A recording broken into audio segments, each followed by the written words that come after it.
एही सप्ताहर तृतीय क्लास को स्वागत। आमे मुख्यतः देखिबा पाई जाउछु जदि आपण लिनियरिटी को अतिक्रम करंती ओ जहा मु एही सप्ताहर प्रथम क्लास रे मध्य कहिथिली जहा आमे करूछे एही सबु परीक्षार अंश हेबो नाही।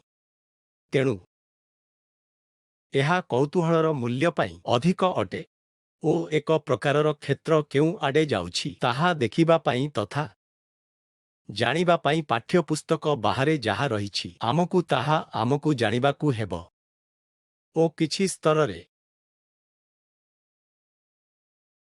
एगुड़िक मध्यरु केतेक वर्तमानर गवेषणा सहित संयुक्त अटे जहा फिजिक्सर अनेक क्षेत्ररे चालिछि ओ फिजिक्सर किछिटा बाहरे। तेणु आपण एहाकु एक प्रकारर शिक्षा भावरे ग्रहण करिबा उचित जहा पाठ्यपुस्तकरे अछि ताहाठारु आगकु वास्तव जीवनरे अनुसंधान दिगरे नै जीव जहा प्रकृतरे फिजिक्स ओ बाहरे चाली थाए। एही क्लास रे आमे चाओटिक ऑसिलेटर किंबा अधिक निर्दिष्ट भावरे चाओटिक ऑसिलेटर रो एक निर्दिष्ट मॉडल देखिबाकु जाउछु। तेणु पुनर्बार एही सप्ताह पाई व्यापक विषयवस्तु हेउछि नॉन लिनियरिटी जहार अर्थ एहा जे आमे प्रकृतरे नॉन लिनियरिटी द्वारा आपणक रेजिमीरु बाहरकु आसिबाकु जाउछु अर्थात फोर्स बा रिस्टोरिंग फोर्स हेउछि डिसप्लेसमेंटर किछि नॉन लिनियर फंक्शन। आमे कोनोसी प्रकारे सेही अप्रोक्सीमेशंस को रखिबा पाई फेरी आसिलु जहा मुख्यतः सिस्टम को लिनियर करिवो किंबा अन्य शब्दरे समान भावरे कहिथाए जे रिस्टोरिंग फोर्स डिसप्लेसमेंट सहित आनुपातिक बाध्य करे। तेणु एहा हेउछि मोर नॉन लिनियरिटी विषय धारणा ओ आमे गत दुईटी क्लास रे देखि सारिछु जे एहा लिनियर सिस्टम रे कोन करि थाए जेतेबेले आपण नॉन लिनियरिटी जोडंती गत क्लास रो उदाहरण भली आमे एही फॉर्म रे गतिर एक समीकरण लेखिछु mx double dot plus s of x जहाकी किछि ड्राइविंग सहित समान जहाकी f0 cos omega t omega जहा हेउछि ड्राइविंग रो एक फ्रीक्वेंसी ओ एठारे एही x रो s हेउछि नॉन लिनियर रिस्टोरिंग फोर्स ओ एहा एही टर्म रे दिया जाइछि एक इनफिनाइट सीरीज जेपरि की x मान x plus s2 x square इत्यादि ओ आगोकु एही परी ओ एही संख्या s मान s2 s3 ओ एही परी एही सबु हेउछि कन्स्टांट। एते व्यापक भावरे कहिबाकु गले जदि मु केवल तालिकारे निजकु सीमित रखे कहि पारिबा जे प्रथम दुईटी टर्म हेउछि s घन x plus s2 x square plus x3 x cube कहि पारिबा एही थ्री टर्म ओ एही मोमेंट पाई रही थाए मु कहि पारिबी जे मु सेही क्षेत्र रे स्क्वायर टर्म रु मुक्ति पाइबी जहा आमे व्यापक भावे एहा देखिबा जे सेठारे एही कर्भ अछि ब्लू कर्भ जहा आपण पाइबे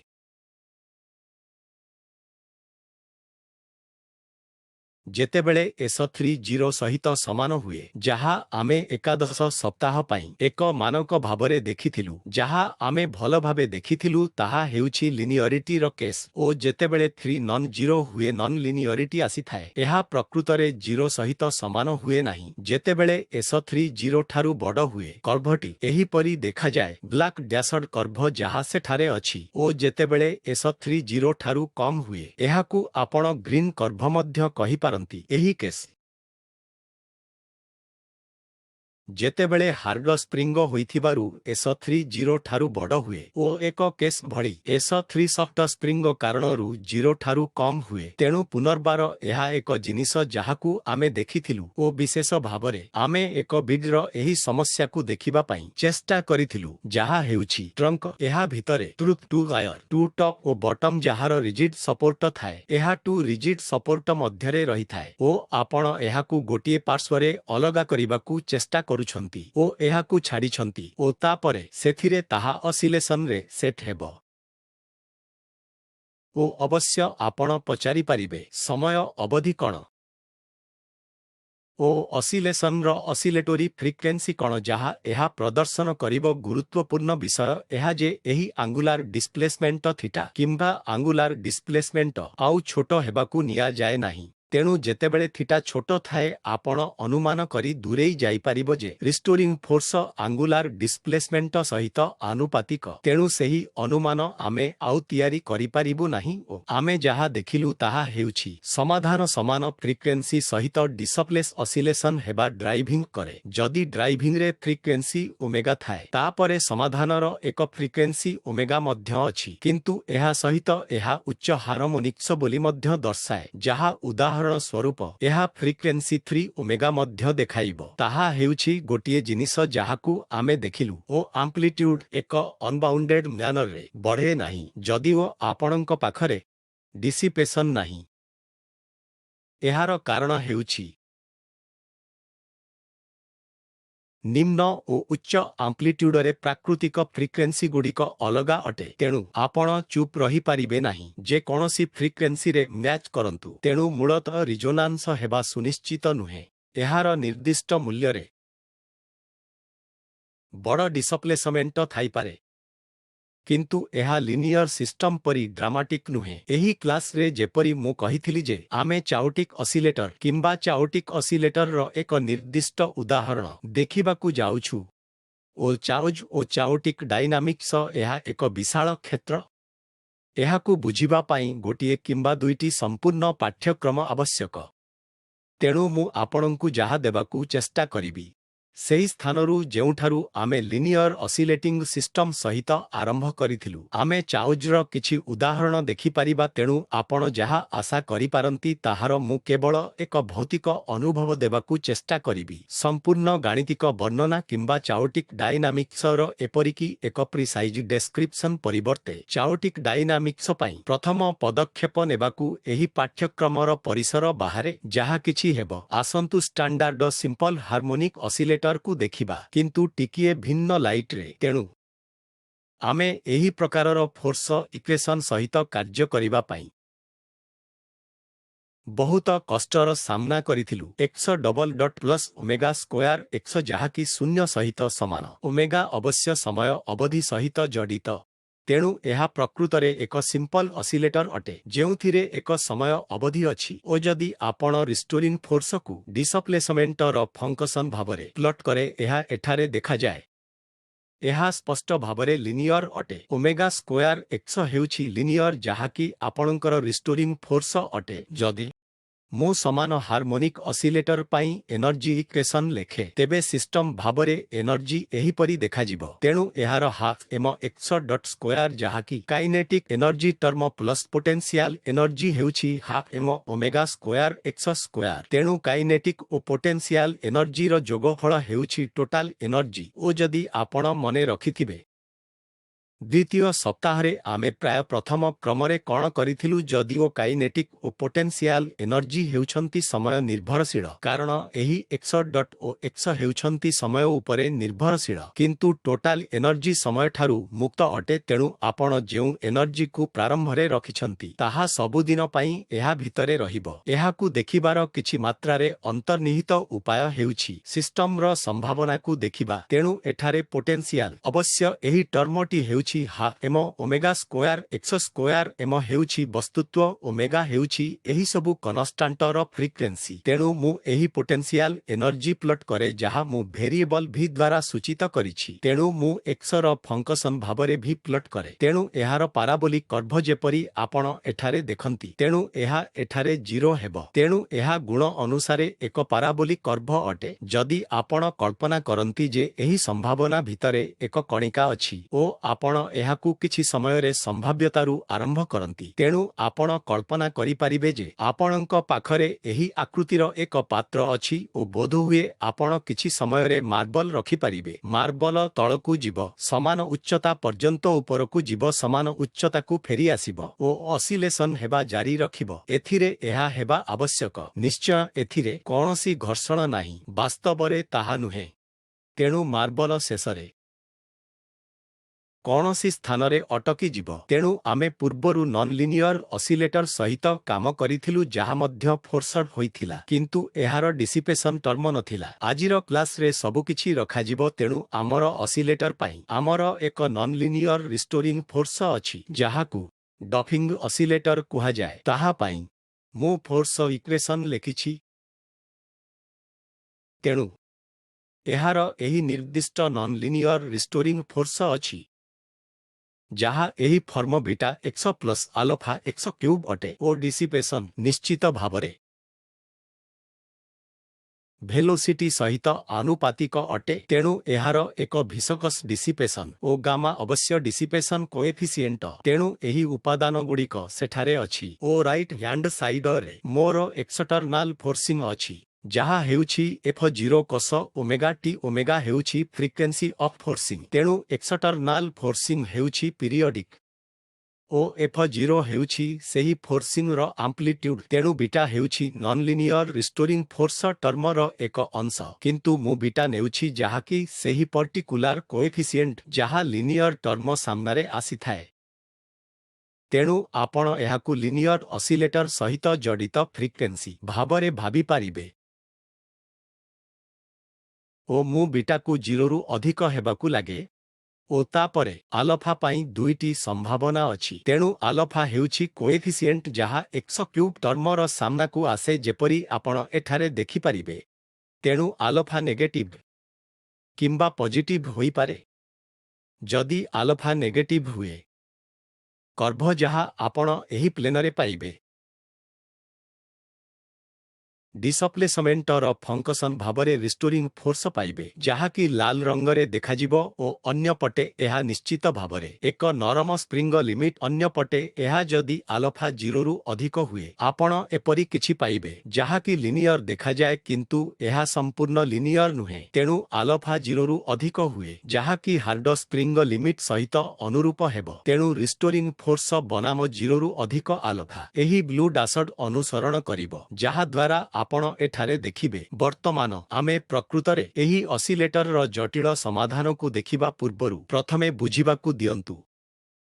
ଯଦି କିଛି ଡିସିପେସନ୍ ନଥାଏ ଓ ଡ୍ରାଇଭିଂ ନଥାଏ, ତେବେ ଅନ୍ୟ ଶବ୍ଦରେ ଗାମା 0 F0 ଯାହାକି 0 ଅଟେ। ତେଣୁ ମୋ ପାଖରେ କ'ଣ ରହିବ? ଏହି ଏକ ଅସିଲେଟର ଯାହା ଏକ ନନ୍-ଲିନିୟର ଅସିଲେଟର ଅଟେ। କିନ୍ତୁ ସବୁଠାରୁ ଗୁରୁତ୍ୱପୂର୍ଣ୍ଣ କଥା ହେଉଛି ଏହା ଏକ ଅସିଲେଟର ହେବ ଯାହା ଶକ୍ତି ସଂରକ୍ଷଣ କରିବ। ଯେପରି ଆପଣ ଦେଖିପାରିବେ, ଆମେ ଡିସିପେସନ୍ ଟର୍ମକୁ ହଟାଉଛୁ, ତେଣୁ ଆପଣ ଯାହା ଶକ୍ତି ରଖିବେ ସେଠାରେ ରହିବ। ତେଣୁ ଏହା ଏକ ସିଷ୍ଟମ ହେବ ଯାହା ଗାମା 0 ଥିବାବେଳେ ଶକ୍ତି ସଂରକ୍ଷଣ କରିବ ଓ F0 0 ରହିଥାଏ। ଏହା ଏକ କନଜରଭେଟିଭ ସିଷ୍ଟମ ହେବ ଓ ଯେତେବେଳେ F0 ପୂର୍ବ ପରି 0 ହୁଏ, ସେଠାରେ ଶକ୍ତିର କୌଣସି ଇନପୁଟ ନଥାଏ। ତେଣୁ ଶକ୍ତିର ଆଉଟପୁଟ ନଥାଏ କିମ୍ବା ଶକ୍ତିର ଇନପୁଟ ନଥାଏ। ତେଣୁ ଶକ୍ତି ଯାହା ଆପଣ ପ୍ରାରମ୍ଭରେ ରଖିବେ ସେଠାରେ ସବୁଦିନ ପାଇଁ ରହିବେ। ଏକମାତ୍ର ପାର୍ଥକ୍ୟ ହେଉଛି ଯେ ଏଠାରେ ହାରମୋନିକ ଅସିଲେଟର ସହିତ ରିଷ୍ଟୋରିଂ ଫୋର୍ସ ନନ୍-ଲିନିୟର ରହିଥାଏ। ତେଣୁ ପ୍ରଥମେ ଆସନ୍ତୁ ଏହି ଫୋର୍ସିଂ ଓ ଡିସିପେସନ୍ ବିନା ଲିମିଟକୁ ବିଚାର କରିବା ଓ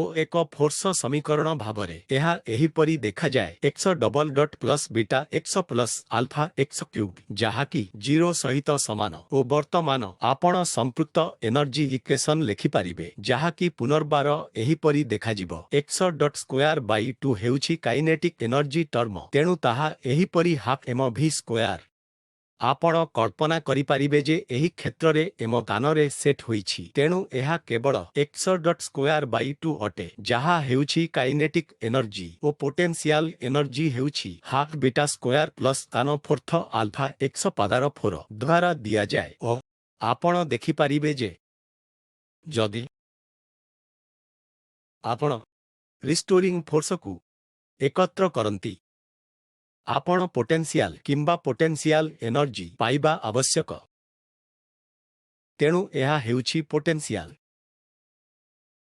ଓ ଫୋର୍ସ ଯାହା ଏନର୍ଜି ଇକ୍ୱେସନ୍ ଲେଖିବା ପାଇଁ ବ୍ୟବହୃତ ହେବା ଆବଶ୍ୟକ। ତାହା ମଧ୍ୟରେ ଏକ ମାନାଙ୍କିତ ସମ୍ପର୍କ। ବର୍ତ୍ତମାନ ପୁଣିଥରେ ଯେପରି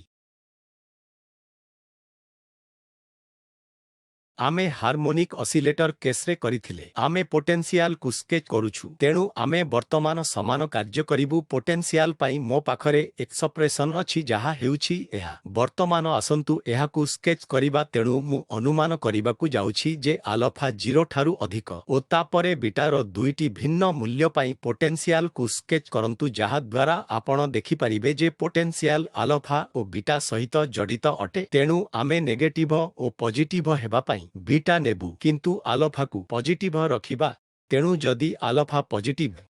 ଓ ବିଟା ମଧ୍ୟ ପଜିଟିଭ, ତେବେ ଏହା ହେଉଛି ପୋଟେନସିଆଲ କର୍ଭ, ଯାହା ଆପଣ ପାଇବେ। ପୁନଶ୍ଚ ପୋଟେନସିଆଲ ଭି ଦ୍ୱାରା ଏକ୍ସର ଫଙ୍କସନ୍ ଭାବରେ ସୂଚିତ ହେବ ଓ ଯେପରି ଆପଣ ଦେଖିପାରିବେ ଉଭୟ ଟର୍ମ ପଜିଟିଭ ବିଟା ଓ ଆଲଫା ହେବ ଯଦି ସେଗୁଡ଼ିକ ପଜିଟିଭ ଥାଏ। ତେଣୁ ଏହା କେବଳ ଏକ କର୍ଭ ହେବାକୁ ଯାଉଛି ଯାହା ଷ୍ଟାଣ୍ଡାର୍ଡ ପାରାବୋଲିକ୍ କର୍ଭ ଠାରୁ ଦ୍ରୁତ ଅଟେ। ତେଣୁ ଅନ୍ୟ ଶବ୍ଦରେ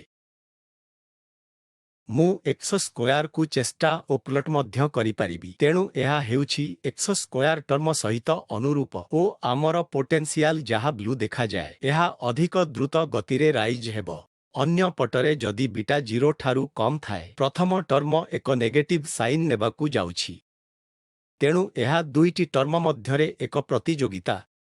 ଗୋଟିଏ ହେଉଛି ପଜିଟିଭ ଆଲଫା ଏକ୍ସ ପାଦାର 4 ଟର୍ମ ହେଉଛି ପଜିଟିଭ କିନ୍ତୁ ବିଟା ସ୍କୋୟାର ଟର୍ମ ହେଉଛି ନେଗେଟିଭ। ତେଣୁ ଆପଣ ଦେଖିପାରିବେ ଯେ ଏକ୍ସର ଏକ ବଡ଼ ମୂଲ୍ୟ ଅଛି। ତେଣୁ ଯଦି ଆପଣ ବଡ଼ ଡିସପ୍ଲେସମେଣ୍ଟକୁ ଦେଖୁଛନ୍ତି ତେବେ ଏହି ଦୁଇଟି ଟର୍ମରେ ଏକ୍ସ ପାଦାର 4 ଡୋମିନେଟ୍ କରିବ। ତେଣୁ ସର୍ବଶେଷରେ ବଡ଼ ଡିସପ୍ଲେସମେଣ୍ଟ ପାଇଁ ଏହା ଏପରି ହେବାକୁ ଯାଉଛି ଯେପରି ପ୍ରଥମ କେସ୍ରେ ବୃଦ୍ଧି ହେଉଛି ଅନ୍ୟ ପଟରେ ଉଭୟ ପଜିଟିଭ ଡିସପ୍ଲେସମେଣ୍ଟ ଓ ପଜିଟିଭ ଡିସପ୍ଲେସମେଣ୍ଟରେ ଏହା ଇନଫିନିଟି ଆଡ଼କୁ ଯାଉଛି। ଯଦି ଏକ୍ସ 1ରୁ କମ୍ ହୁଏ ତେବେ ଏକ୍ସର ଛୋଟ ମୂଲ୍ୟ ପାଇଁ ଏହି ଏକ୍ସ ସ୍କୋୟାର ଟର୍ମ ଡୋମିନେଟ୍ କରିବ ଯାହାକି ଏକ୍ସ ପାଦାର 4 ଟର୍ମ ଠାରୁ ଅଧିକ ହେବ। ତେଣୁ ବର୍ତ୍ତମାନ ଏହି ଅଞ୍ଚଳଟି ଯେପରି ମୁଁ ଆପଣଙ୍କୁ ଏକ ବାଉଲରେ ମାର୍ବଲ ରଖିବା ପାଇଁ ଏକ ଆନାଲୋଜି ଦେଇଛି ଯାହାର ଏକ ଅସିଲେଟର ଆକୃତି ଅଛି ଓ ଏହାର ଡାଇନାମିକ୍ସ ଦେଖାଉଛି। ଆମେ ଦେଖିଲୁ ଯେ ଏହା ଏକ ଅସିଲେଟୋରୀ ଡାଇନାମିକ୍ସ ହେବ। ଆମେ ବର୍ତ୍ତମାନ ଏହା ସହିତ ସମାନ କାର୍ଯ୍ୟ କରିପାରିବା। ଆମେ ଜାଣିପାରିବା ପୋଟେନ୍ସିଆଲ କ'ଣ ଗଣନା ନକରି ଡାଇନାମିକ୍ସ ବିଷୟରେ ଜାଣିବା ସହଜ ହୋଇଥାଏ। ତେଣୁ ଉଦାହରଣ ସ୍ୱରୂପ ଏଠାରେ ଏହା ବାମ ପାର୍ଶ୍ୱରେ ଏକ ଅସିଲେଟର ପୋଟେନ୍ସିଆଲ ପରି ଦେଖାଯାଏ। ବିଟା 0 ଠାରୁ ବଡ଼ ଓ ଆଲଫାର ଠାରୁ ବଡ଼ କିନ୍ତୁ ଆମେ ଜାଣୁ ଯେ ଏହା ଷ୍ଟାଣ୍ଡାର୍ଡ ଅସିଲେଟର ପୋଟେନ୍ସିଆଲ ଠାରୁ ଶୀଘ୍ର ରାଇଜ୍ ହୁଏ। ତେଣୁ ଏଠାରେ ଯଦି ମୁଁ ଏକ ମାର୍ବଲ ଛାଡ଼ିଦିଏ ତେବେ ଏହା ଏହି ଦୁଇଟି ମଧ୍ୟରେ ଚାଲିବ ଓ ସେହି ପ୍ରଭାବ ଏହି ସବୁଜ ରେଖା ଦ୍ୱାରା ସୂଚିତ ହେବ। ତେଣୁ ଅନ୍ୟ ଶବ୍ଦରେ ଏହା ମଧ୍ୟ କହିବ ଯେ ବିଟା 0ରୁ କମ୍ ହେଲେ ଶକ୍ତି ଏକ କନଷ୍ଟାଣ୍ଟ ହୋଇଥାଏ। ତେବେ ସେଠାରେ ଭିନ୍ନ ଭିନ୍ନ ମାମଲା ଅଛି ଯାହା ଦେଖାଦେଇପାରେ। ଉଦାହରଣ ସ୍ୱରୂପ ବୃହତ ଶକ୍ତି ପାଇଁ ଯଦି ଆପଣ ଶକ୍ତିର ମୂଲ୍ୟକୁ 0ରୁ ଅଧିକ ନିଅନ୍ତି ଆପଣ ଏହି ଗ୍ରୀନ୍ କର୍ଭ ପାଇବେ। ତେଣୁ ଗୋଟିଏ ଅର୍ଥରେ ଗୋଟିଏ ପିରିୟଡିସିଟି ଅର୍ବିଟ ଅଛି। କାରଣ ପୁନର୍ବାର ଏକ ବାଉଲରେ ମାର୍ବଲ ରଖିବାର ଆନାଲୋଜିକୁ ଫେରି ଯାଆନ୍ତୁ। ଯେତେବେଳେ ମୁଁ ଏହି ପଏଣ୍ଟରେ ଏକ ମାର୍ବଲ ରଖେ ଓ ଯଦି କୌଣସି ଘର୍ଷଣ ନଥାଏ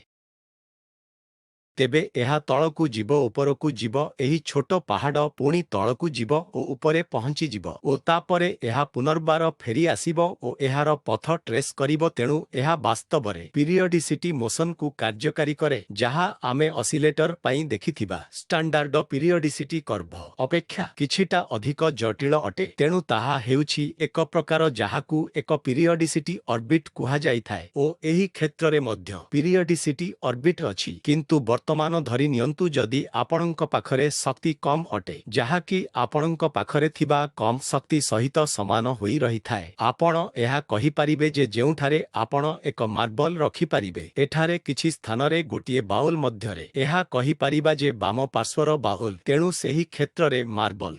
କେବଳ ସେହି ବାମ ପାର୍ଶ୍ୱ ବାଉଲ ମଧ୍ୟରେ ଅସିଲେଟ୍ ହେବ ଓ ସେହିପରି ଭାବରେ ଯଦି ଆପଣ ମାର୍ବଲକୁ ରାଇଟ୍ ହ୍ୟାଣ୍ଡ ସାଇଡ ପୋଲ୍ ଉପରେ ରଖିଥିବେ ଯେଉଁଠାରେ ଗ୍ରୀନ୍ କର୍ଭ ଦେଖାଯିବ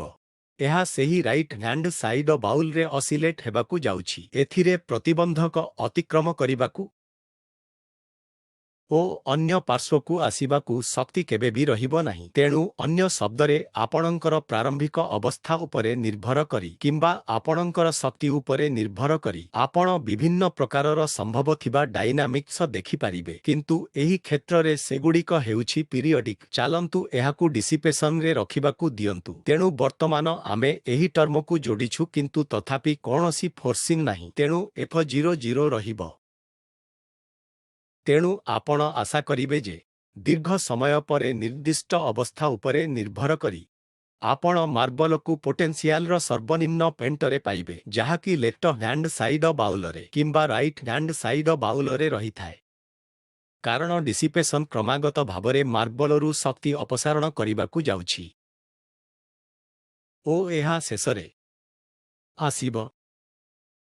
ଓ ପୋଟେନ୍ସିଆଲ ଏନର୍ଜିରେ ସର୍ବନିମ୍ନ ପଏଣ୍ଟରେ ଅଟକିଯିବ ଓ ଏହି ପଏଣ୍ଟଗୁଡ଼ିକୁ ଇକ୍ୱିଲିବ୍ରିୟମ୍ ପଏଣ୍ଟ କୁହାଯାଏ। ତେଣୁ ଇକ୍ୱିଲିବ୍ରିୟମ୍ ପଏଣ୍ଟଗୁଡ଼ିକ ରହେ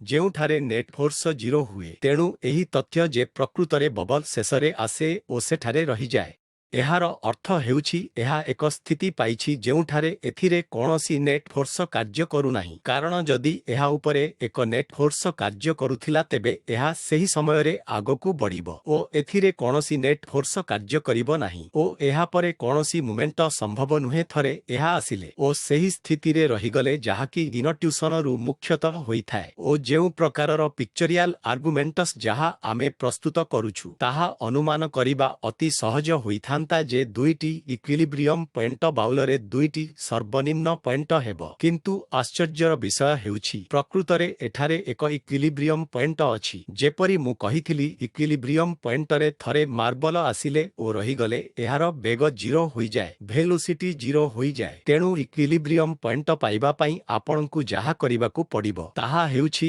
x ଡଟ୍ ଯାହା 0 ସହିତ ସମାନ, ଭେଲୋସିଟି ଯାହା 0 ସହିତ ସମାନ। ତେଣୁ ଏହି କ୍ଷେତ୍ରରେ ଏହି ଟର୍ମ ଗାମା x ଡଟ୍ 0କୁ ଯିବ ଓ x ଡବଲ୍ ଡଟ୍ ମଧ୍ୟ 0କୁ ଯିବ। ତେଣୁ ଆପଣଙ୍କ ପାଖରେ ଏହି ସ୍ଥିତି ଅଛି ଯେ beta x plus alpha x cube ଯାହାକି 0 ସହିତ ସମାନ। ଆମକୁ ଏହି ଆଲଜେବ୍ରିକ୍ ଇକ୍ୱେସନ୍ ସହିତ ଅନୁରୂପ x ର ମୂଲ୍ୟ ଖୋଜିବାକୁ ହେବ ଓ ଆପଣ ଦେଖିବେ ଯେ ଏହି ସମୀକରଣର ତିନୋଟି ରୁଟ୍ ଅଛି।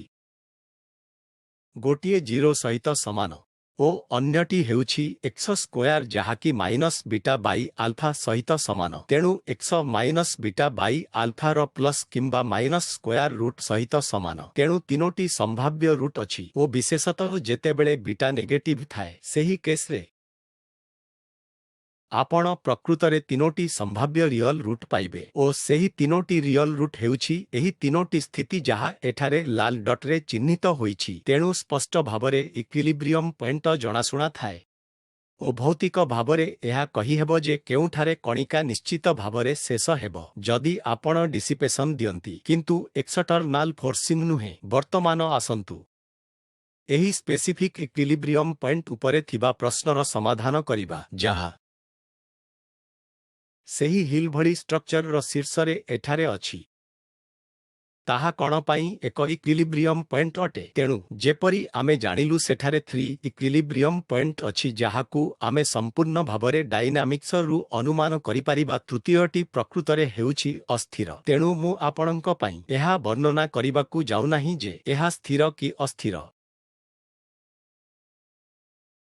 କିନ୍ତୁ ମୁଁ ଆପଣଙ୍କୁ କହିବାକୁ ଚାହେଁ ଯେ ଯେତେବେଳେ କିଛି ସ୍ଥିର ଥାଏ ସେହି ପଥଗୁଡ଼ିକ ଏହା ନିକଟରେ ଆକର୍ଷିତ ହୁଏ। ଯେତେବେଳେ ଆପଣ ଏକ ହିଲ୍ର ତଳ ଭାଗରେ ଥାଆନ୍ତି ସେତେବେଳେ ତାହା ହିଁ ଘଟେ। ତେଣୁ କହିପାରିବା ଯେ ହିଲ୍ ତଳେ ଆପଣଙ୍କ ପାଖରେ ଏକ ମାର୍ବଲ ଅଛି, ଏହାକୁ ଟିକେ ଠେଲି ଦିଅନ୍ତୁ, ଏହା ଅନ୍ୟତ୍ର ଚାଲିଯିବ କିନ୍ତୁ ଶେଷରେ କିଛି ସମୟ ପରେ ଏହା ଆସି ସେଠାରେ ହିଁ ରହିଯିବ। ତେଣୁ ଏହା ଏକ ଷ୍ଟେବଲ୍ ଇକ୍ୱିଲିବ୍ରିୟମ୍ର ଏକ ଉଦାହରଣ। କିନ୍ତୁ ଧରି ନିଆଯାଉ ଆପଣଙ୍କ ପାଖରେ ଏହି ପାହାଡ଼ ଭଳି ଷ୍ଟ୍ରକ୍ଚର ଅଛି। ଆପଣଙ୍କ ପାଖରେ ବାସ୍ତବରେ ଏକ ହିଲ୍ ଭଳି ଷ୍ଟ୍ରକ୍ଚର ସହିତ ଏକ ବାଉଲ୍ ଅଛି। ଆପଣଙ୍କୁ ପ୍ରିସାଇଜ୍ ହେବାକୁ ପଡ଼ିବ, ଅନ୍ୟଥା ମାର୍ବଲ କେବଳ ଗୋଟିଏ କିମ୍ବା ଅନ୍ୟ ପାର୍ଶ୍ୱରେ ତଳକୁ ଯିବ। ତେଣୁ ଏହାର ଅର୍ଥ ହେଉଛି ଯେ ହିଲ୍ର ଟପ୍ ଚାରିପାଖରେ ଥିବା ପର୍ଟୁର୍ବେସନ୍ ଆପଣଙ୍କୁ ସେହି ସ୍ଥାନଠାରୁ ବହୁତ ଦୂରକୁ ନେବାକୁ ଯାଉଛି। ସେଥିପାଇଁ ସେଗୁଡ଼ିକୁ ଅସ୍ଥିର ପଏଣ୍ଟ କୁହାଯାଏ, ଯାହାର ଅର୍ଥ ହେଉଛି ଏହାର ଚାରିପାଖରେ ଥିବା ଟ୍ରାଜେକ୍ଟୋରିଗୁଡ଼ିକ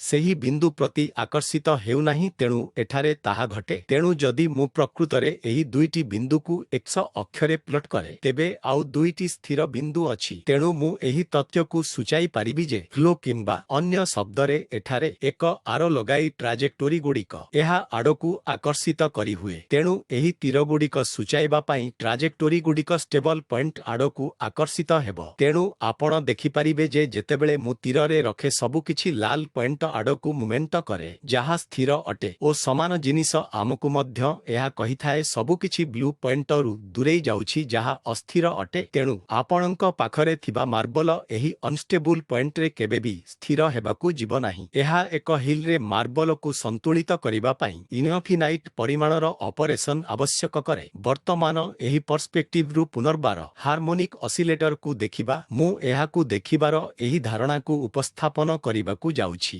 ଯାହାକୁ ଏକ୍ସ ଅକ୍ଷରେ ଫେଜ୍ ସ୍ପେସ୍ କୁହାଯାଏ y ଅକ୍ଷରେ ଡିସପ୍ଲେସମେଣ୍ଟ ଅଛି ଏହା ହେଉଛି ଭେଲୋସିଟି ତେଣୁ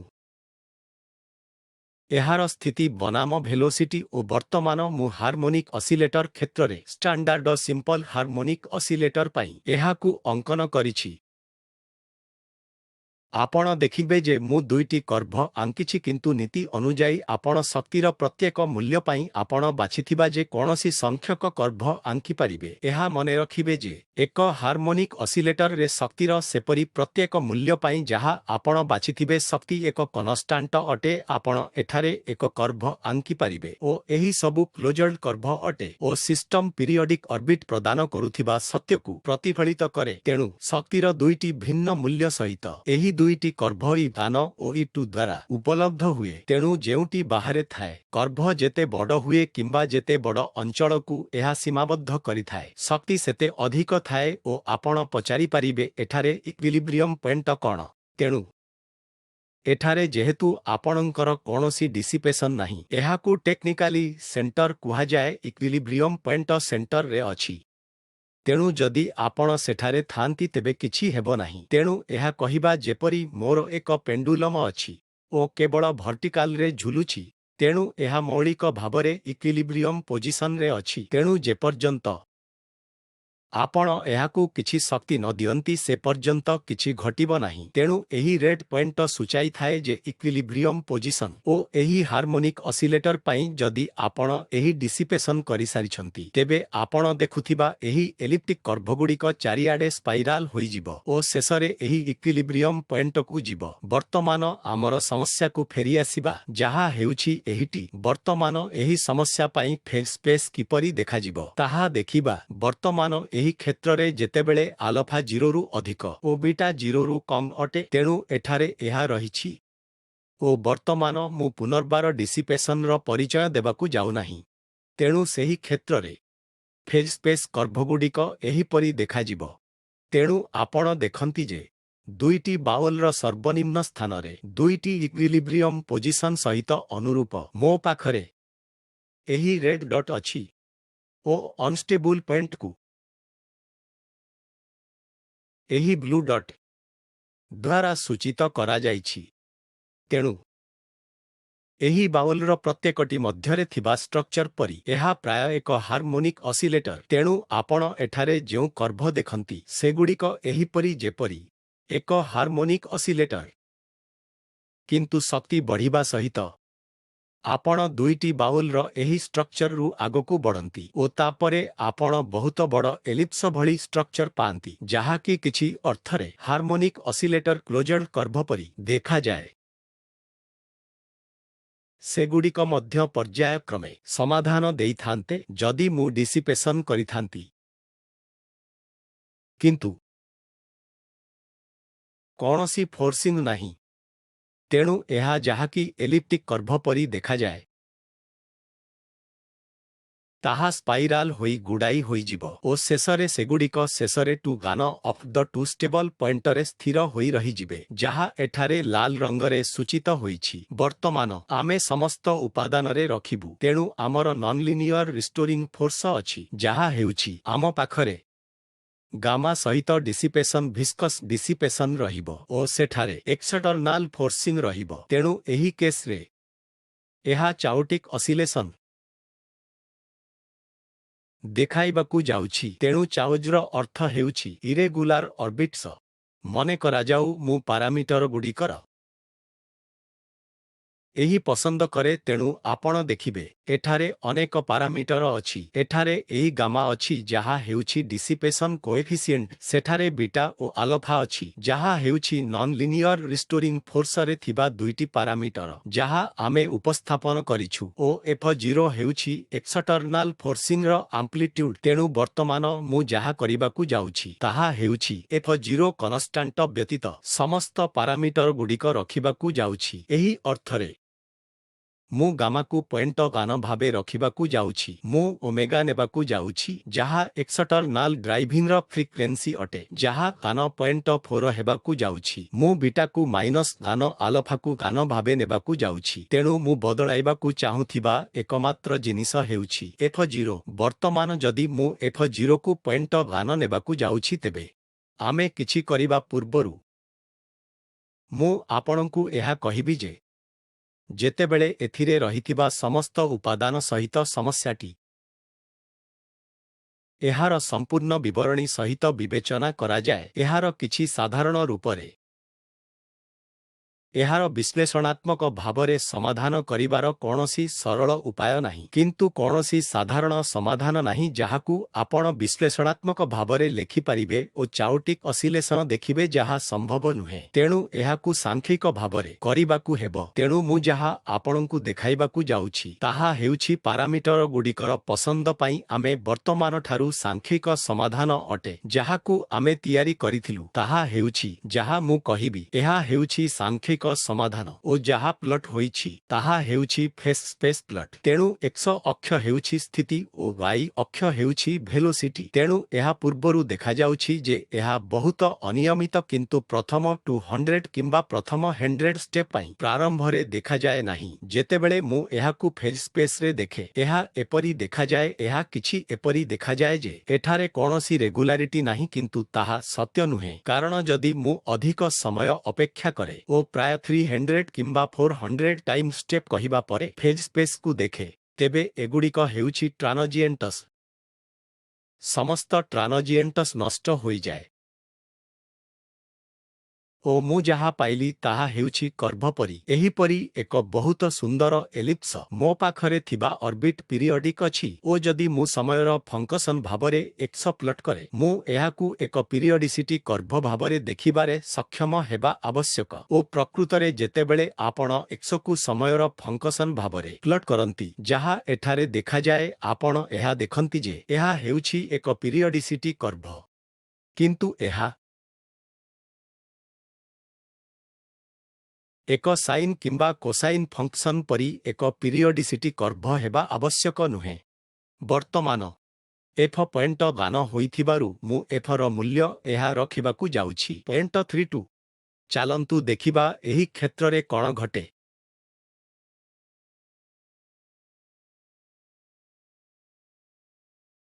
ଯେତେବେଳେ F0.32 ହୁଏ ଅନ୍ୟ ସମସ୍ତ କନଷ୍ଟାଣ୍ଟ ଏଠାରେ ସମାନ ଅଟନ୍ତି ପୁନର୍ବାର ଆମେ F0କୁ 0.32 ସହିତ ସମାନ ଫେଜ୍ ସ୍ପେସ୍ ଭାବରେ ଦେଖୁ ଓ ଆପଣ ଦେଖିବେ ଯେ ଏହା ପୁଣି ଫେଜ୍ ସ୍ପେସ୍ରେ ଏକ ମେଶ୍ ପରି ଦେଖାଯାଉଛି କର୍ଭ କୌଣସି ପ୍ରକାରର ପାଟର୍ନ ଦେଖାଉଥିବା ପରି ମନେ ହେଉନାହିଁ କିନ୍ତୁ ପୁନର୍ବାର ମୁଁ ଆପଣଙ୍କୁ ମନେ ପକାଇଦେବା ଉଚିତ ଯେ ଏହା ହେଉଛି ଇନିସିଆଲ ଟ୍ରାଞ୍ଜିଏଣ୍ଟ ତେଣୁ ଯଦି ଆପଣ ସମସ୍ତ ଟ୍ରାଞ୍ଜିଏଣ୍ଟ ନଷ୍ଟ ହେବା ପାଇଁ କିଛି ସମୟ ଅପେକ୍ଷା କରନ୍ତି ଓ କହିପାରିବା ଯେ ଏହା ପରେ କହିପାରିବା ପାଖାପାଖି 700 ଟାଇମ୍ ଷ୍ଟେପ୍ ପରେ ସେମ୍ ଫେଜ୍ ସ୍ପେସ୍କୁ ପ୍ଲଟ୍ କରନ୍ତୁ ତେବେ ଆପଣ ଲକ୍ଷ୍ୟ କରନ୍ତି ଯେ ଆପଣ ବହୁତ ସୁନ୍ଦର କର୍ଭ ପାଇବେ ଓ ଏହା ପିରିୟଡିସିଟି ପରି ଦେଖାଯାଏ ଓ ପ୍ରକୃତରେ ଏହା ପିରିୟଡିସିଟି କିନ୍ତୁ ପାର୍ଥକ୍ୟ ବର୍ତ୍ତମାନ ଏହା ହେଉଛି ଯେ ଯଦି ଆପଣ ପିରିୟଡିସିଟି କର୍ଭକୁ ମନେ ରଖିଥିବେ ଯେ ଆମେ ମଧ୍ୟ ଏକ ପିରିୟଡିସିଟି କର୍ଭ ପାଇଲୁ ଏହାର ଗୋଟିଏ ପିରିୟଡ ଅଛି ତେଣୁ ଏହା ଏକ ପଏଣ୍ଟରୁ ଆରମ୍ଭ ହୁଏ ଓ ଏକ ପଏଣ୍ଟକୁ ଫେରି ଆସେ ତେଣୁ ବିଶେଷତଃ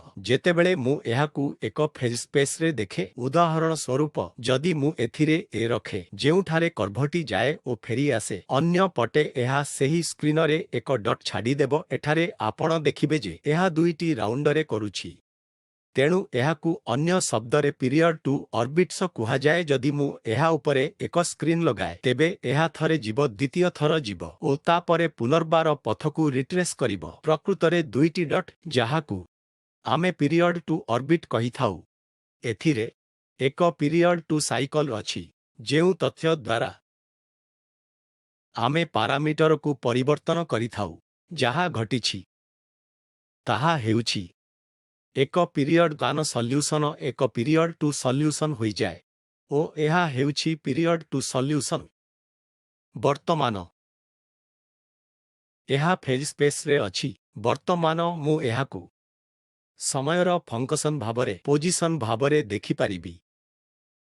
जहा आपण वर्तमान एठारे देखिबे जदि मु F0 पारामीटर को पुणी थरे बदलाइबी आसंतु कहिबा जे मु एहाकु 0.338 करे पुनर्बार सेही सबुरे जहा अन्य पारामीटर गुडिक कनस्टांट रखा जाए वर्तमान मु जहा पाइछि ताहा हेउछि पीरियड 4 ऑसिलेशन जहा द्वारा आपण सीक्वेंस को प्रथमे आमर एक पीरियड गान सॉल्यूशन किंबा एक पीरियड गान ऑसिलेशन थिला ओ जेतेबेले मु पारामीटर बदलाइबी मु वर्तमान पीरियड 2 पाइली मु पीरियड 4 प्राप्त करूछि तेणु एही प्रकारर सीक्वेंस को एक पीरियड डबलिंग सीक्वेंस कुहा जाए तेणु पुनर्बार वर्तमान मु आपणଙ୍କୁ जणाइबी नाही जे ट्रांजिएंट केस रे कण घटे तेणु आसंतु धरिबा जे समस्त ट्रांजिएंट र जत्न निया जाइछि ओ सेगुडिक बाट बाहरे अछंती तेणु जेतेबेले मु प्लॉट करे फेज स्पेस र असिम्पटोटिक नेचर एहा हेउछि जहा मु एही क्षेत्र रे पाइथाय जहा मूलतः पीरियड 2 थाए सॉल्यूशन क्रमे 4 सॉल्यूशन होइथिला कारण मु जदी सेठारे शीर्ष रे एक स्क्रीन लगाए तेबे एहा चारोटी पॉइंट देबो ओ एठारे एहा घटिबो 0.337 किंबा 338 होइथिबा पारामीटर मूल्य ओ समयर फंक्शन भाबरे प्लॉटिंग पोजिशन करी चेक तथा क्रॉस चेक मध्य करि परिबे तेणु जहा घटे ताहा हेउछि जेहेतु आपण एही पारामीटर F0 परिवर्तन करिबा जारी रखुछंती आपण उच्च ओ उच्च पीरियडिक ऑर्बिट गुडिक सृष्टि करिबाकू चाहंती ओ परिशेषरे एहा एक रैंडम ऑसिलेशन परि देखाजिबो जहाकू आमे चाओटिक ऑसिलेशन बोली कही थाउ किंतु मु एठारे जोर देबा उचित जे चाओज केवल रैंडमनेस नुहे तेणु चाओटिक लुकिंग ऑसिलेशन र जे कोनोसी सेट रैंडम लुकिंग ऑसिलेशन र कोनोसी सेट नुहे एहा चाओटिक नुहे तेणु चाओटिक जेपरी मु डायनामिकल सिस्टम रो अधिक डीपर प्रॉपर्टी ओ आमे प्रकृतरे चाओज इत्यादि गभीरता को जीवाकू चाहू किंतु मु आपणଙ୍କୁ रेजिमी रे कण घटे ताहार एक सूचना देबी जेउठारे आमे सेट करिछु कहि परिबा जे 0.35 हेबो ओ आमे ऑसिलेशन रो एक अनियमित सेट आशा करू तेणु एठारे जेतेबेले मु फेज स्पेस प्लॉट करे आपण जहा देखिबे ताहा हेउछि एहा एक हाफ हजार्ड प्रकारर मिस परी देखा जाउछि ओ जदि आपण भाबुथिबे बोधुए एहा एक ट्रांजिएंट ओ जदि मु यथेष्ट समय अपेक्षा करे तेबे एहा स्थिर होई जिवो किछि जिनिस जहा अर्थपूर्ण होइथिबार जणा थाए तेणु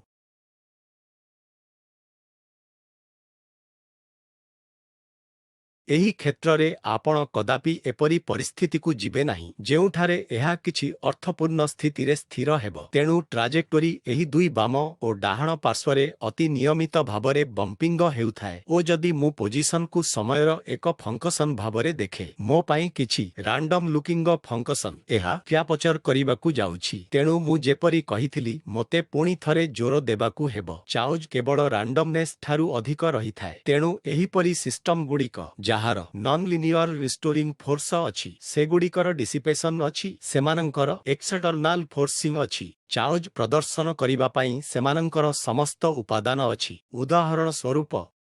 जेतेबेले आम पाखरे केवल लिनियर रिस्टोरिंग फोर्स थिला आमे समान समस्या करिथिलु आम पाखरे डिसिपेशन थिला आम पाखरे एक्सटर्नल फोर्सिंग थिला किंतु रिस्टोरिंग फोर्स थिला सेही परिस्थिति रे आपणकर पारामीटर जहा भी हेउ आपण एपरी चाओटिक ऑसिलेटर देखिबे नाही तेणु चाओटिक ऑसिलेशन साधारण चाओटिक डायनामिक्स रे थाए एहा रैंडम देखा जाउथिबा ट्राजेक्टोरी गुडी करे नथाई केवल किछि स्तर रे थाए किंतु एहा एक गुरुत्वपूर्ण प्रॉपर्टी दर्शाए जे जदि मु प्रारंभिक अवस्था को बंद करिबा आरंभ करे तेबे सेगुडिक परस्पर ठारु समयक्रमे एक्सपोनेंशियली डाइवर्ज होई जिवे ओ ताहा कोनोसी नॉन चाओटिक सिस्टम द्वारा प्रदर्शित हेबो नाही जेपरी उदाहरण स्वरूप आमे देखिलु जे जेतेबेले पारामीटर F0 यथेष्ट छोट थिला आपणଙ୍କ पाखरे रेगुलार ऑसिलेशन थिला ଆପଣ ଦୁଇଟି ପ୍ରାରମ୍ଭିକ ସ୍ଥିତି ନିଅନ୍ତୁ ଯାହା ସେହି ରେଜିମିର ନିକଟବର୍ତ୍ତୀ ଥାଏ ଯେଉଁଠାରେ ଏହା ରେଗୁଲାର ଅସିଲେସନ ଦେଖାଏ। ଆପଣ କେବଳ ଏହା ଦେଖିବେ ଯେ ବର୍ତ୍ତମାନ ଦୁଇଟି ଟ୍ରାଜେକ୍ଟୋରୀ ଅଛି ଯାହା ପରସ୍ପରକୁ ଘନିଷ୍ଠ ଭାବରେ ଅନୁସରଣ କରୁଛି ଓ ସେମାନେ ରଖିବେ ଓ ଯେ କୌଣସି ସମୟ ପାଇଁ ସେମାନେ ପରସ୍ପରକୁ ଘନିଷ୍ଠ ଭାବରେ ଅନୁସରଣ କରିବା ଜାରି ରଖିବେ। ଯାହାକୁ ଆପଣ ଅନ୍ୟପଟେ ଗତିର ସମୀକରଣକୁ ଏକତ୍ର କରିବାକୁ ଚାହୁଁଛନ୍ତି ଯେଉଁଠାରେ ଆପଣ ଆପଣଙ୍କର ପାରାମିଟରଗୁଡ଼ିକ ବାଛିଛନ୍ତି ଯେପରିକି ସିଷ୍ଟମ ହେଉଛି ଚାଓଟିକ୍ ରେଜିମି। ସମାନ କାର୍ଯ୍ୟ କରନ୍ତୁ ଦୁଇଟି ପ୍ରାରମ୍ଭିକ ସ୍ଥିତି ନିଅନ୍ତୁ ଓ ସମୟର ଫଙ୍କସନ୍ ଭାବରେ ଟ୍ରାଜେକ୍ଟୋରୀଗୁଡ଼ିକୁ ଦେଖନ୍ତୁ ପ୍ରାରମ୍ଭରେ ସେଗୁଡ଼ିକ ଏକତ୍ର ଯିବାକୁ କିମ୍ବା ନିର୍ଦ୍ଦିଷ୍ଟ ସମୟ ପାଇଁ ବନ୍ଦ ହେବାକୁ ଲାଗନ୍ତି କିନ୍ତୁ କିଛି ସମୟ ପରେ ସେମାନେ ସମ୍ପୂର୍ଣ୍ଣ ଦୁଇଟି ଭିନ୍ନ ଟ୍ରାଜେକ୍ଟୋରୀ ଅଟନ୍ତି। ତେଣୁ ଏହା ଚାଓଜ୍ର ଏକ ଉପାଦାନ ଯାହା ପ୍ରାରମ୍ଭିକ ସ୍ଥିତି ପ୍ରତି ଏକ୍ସଟ୍ରିମ୍ ସମ୍ବେଦନଶୀଳତା ଦେଖାଏ। ଯଦି ପ୍ରାରମ୍ଭିକ ଅବସ୍ଥା ପରସ୍ପରଠାରୁ ଟିକିଏ ଭିନ୍ନ ରହିଥାଏ ନିର୍ଦ୍ଦିଷ୍ଟ ସମୟ ପରେ ଫଳାଫଳଗୁଡ଼ିକ ଟ୍ରାଜେକ୍ଟୋରୀଗୁଡ଼ିକ ବହୁତ ଭିନ୍ନ ହେବାକୁ ଯାଉଛି।